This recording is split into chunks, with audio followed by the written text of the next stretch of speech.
As you saw here live on Newsmax and on MidPoint within the last hour, President Barack Obama made a statement regarding the American involvement in Iraq, where they are going now, what they will do, what they will not do.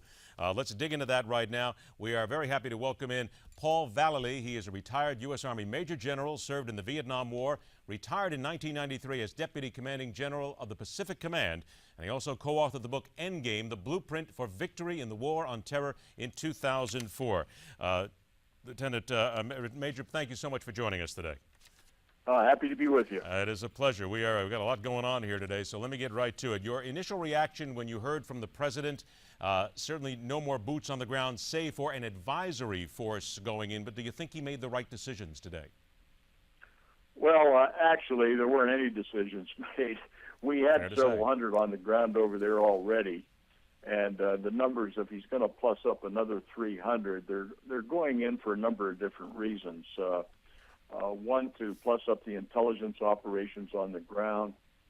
Two, to provide additional and augment any forces, coordinating forces that are needed for air-ground operations and communications. Plus, the Marines were brought in, over the last 72 hours to augment the embassy staff there for security purposes. So there's a mix there of the number of people that have been sent in and were there.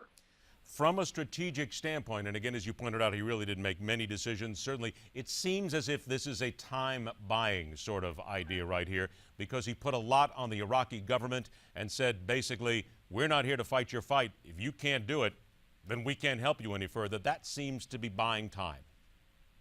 Well, I think what they're vying for here is they know that Maliki needs to step down. They need a leader over there that can bring together the Sunnis and the Shias in some way. We got information, by the way, 2 days ago that the operations inside Iraq now are being conducted by General Ibrahim el-Dori. Now, you may remember him. He was the gentleman always sat to the right of Saddam Hussein with the mustache and the red beard and the beret.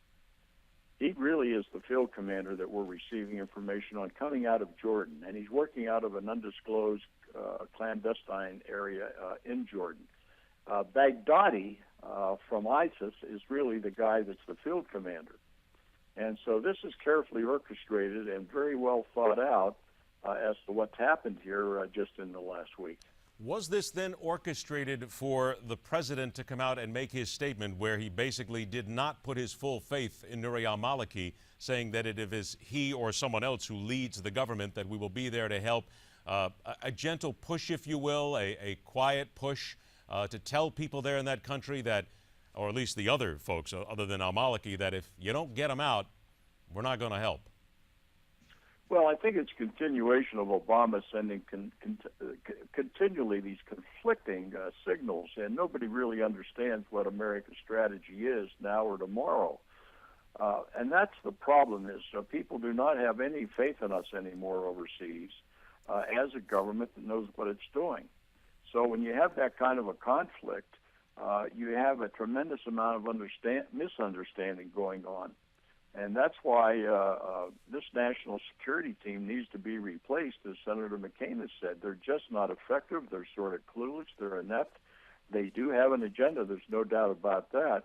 But the information I'm receiving is the Sunnis would like to reach out to us, but they will not tolerate Maliki being in charge of the government anymore. So there are some opportunities here.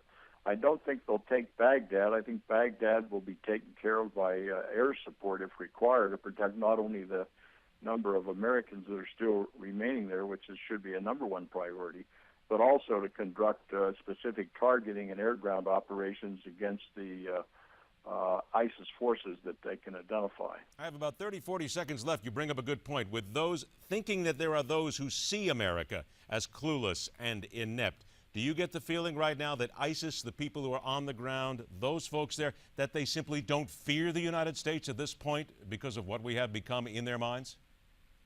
No, I think they're fearless, absolutely. And keep in mind, again, this is a mixture not only of al-Qaeda, some forces, ISIS, which is a new group that really grew out of eastern Syria, but also they're augmented by the Sunnis. And some of those Sunnis were Baathists that worked for Saddam. So there's an integration there of some very talented forces along with some very bad people in the ISIS forces. And once again, those who are willing to die for a cause at the drop of a hat. Major General Paul Vallely, thank you so much for joining us. We will absolutely talk to you again. Thank you. My pleasure. It is interesting as to what will come out of this now, and indeed the Obama administration has stated its cause, up to 300 advisors to help train security. They will not go back and pursue military options. What do you think of what the president said today? You get to tell us, we get to answer back. We're big on you telling us what you think via social media. Stay tuned because MidPoint will continue.